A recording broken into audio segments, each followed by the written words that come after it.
आफ्नो कोसेली हुक्का चिलिमलाई पठाइरहेछ। रेलगाडीको इटेसन इन्डियाका गेटा मै त घर नसी जानौ छुट्टी देला सेता।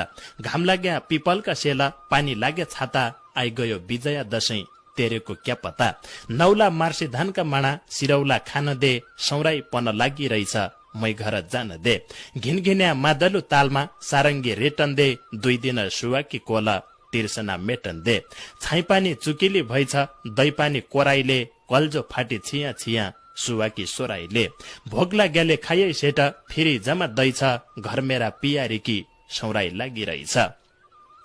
नै घर बिसुकी भेजे नभदो गोराकी सोराई लागि घर बालेकी सम्झना छोराकी। हुन त जिन्दगी भरि काम गरी मद्दु छ धेरै भया घर न गया भेटघाट गद्दु छ। मुटुमा राख्याको माया घर सजाउन कि फर्की आउलो तेरा पास ड्युटी बजाउन कि। सौराईले फाटेको मुटु गुनलाई सिलाइदे 10-15 दिनकी छुट्टी कसैलाई मिलाइदे। घर जाने मन लाग्यो यो मन रुन्ना छ छातीमा हात राख मेरा धैकसो हुन्ना छ। सेरीका रोपना गडा धानबाली झुली हो रंगी चंगी मेला पर्व हजारी फुली हो। हात जोडी सलाम गद्दौ यही कुरडी मान्दे नै त म आफै है जानौ कि खुसीले जान्दे। इति साल नौकरी गर्या तोइसे टका घर यो खुसीमा आँसु नहाल मान्दे कठै बर यो खुसीमा आँसु नहाल मान्दे कठै बर।